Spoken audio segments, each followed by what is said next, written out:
pocket, man, they talk about. I jump from star to star, I walk it out. Hey guys, my name is Shibby2142. I'm playing some Combat Engineer on Team Fortress 2, of course. Getting ready for the new Australian Christmas Part 2 or Number 2. Not really sure what it's officially going to be, but yeah, second annual. There we go.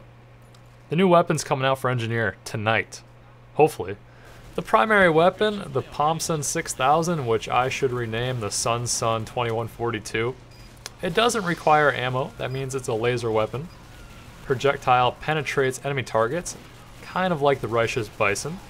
Projectile cannot be deflected, such as the soldier weapons that were from the first rocket. On hit, victim loses 10% of medigun charge. Wow. So that'll be extremely effective when working against a bunch of pocket medics. Is that going to be a little OP? I think so, because losing 10%, that's pretty brutal on hit. Just one hit, well, if you shoot twice, I mean, that's crazy.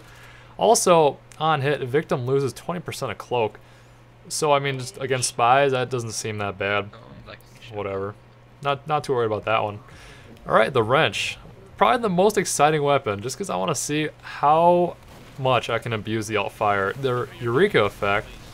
Now, if Valve created this weapon incorrectly, or at least they didn't test it much, it can be highly abused. What I'm talking about is putting a teleport down right when the round starts, and of course using that alt fire to teleport back to spawn, right? No.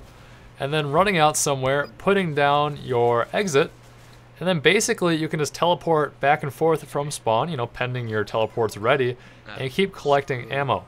What I'm guessing is, just from the little picture of the engineer, there might be some kind of animation when you use the alt fire to teleport back to spawn. So primary fire with your left mouse click will be to wrench or whack, you know, enemies or your buildings, while the right click will be to teleport back to spawn. I'm thinking, like I just said, there will be an animation that maybe the engineer puts it up in the air and it's kind of like a taunt for like a taunt kill where it takes some time to actually get off.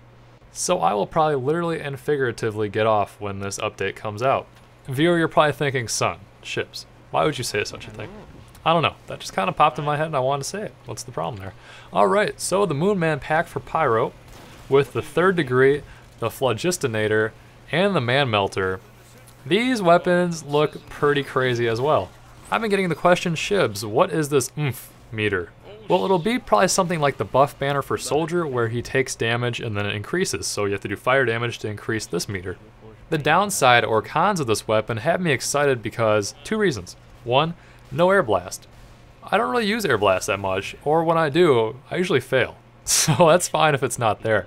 And then 2 is I typically play as Soldier, and air blasting pyros are extremely annoying, so that's nice. For the secondary weapon, that being the Man Melter 3600ZX, I'm assuming that it has some kind of air blast, but it doesn't actually air blast projectiles, since it reads that it gives you 1 guaranteed crit for teammates extinguished by this weapon. Now, the by this weapon is the key part. I don't really know what's going to be going on there. We'll see. And then the axe, the 30 degree burn, which transfers damage to all players connected by a med beam. I'd like to see if it's a 1-to-1 ratio. Example is, say I'm a pyro with a weapon, I hit a medic for 100 damage. I'm just throwing it out there. Does that 100 damage then get transferred to the heavy, or is it maybe like 50% damage?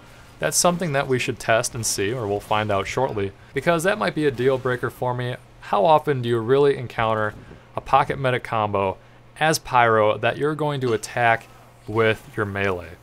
Wouldn't you just go with your extinguisher, or your power jack, or your mailbox? Those seem like vastly better melee weapons in my opinion. Actual gameplay, I cap the last point and win. There you go. That's what happened in this gameplay. I capped the last point, run around with my crits, strange frontier justice, and kill everyone. Problem? I don't think so. Well, that's it, guys. Just getting excited and ready for tonight's update. Hopefully, I mean, I'm assuming that it comes out and has all the weapons since it is Thursday. Yeah. So that's it, guys. Rate and comment, and hopefully I'll see you next time.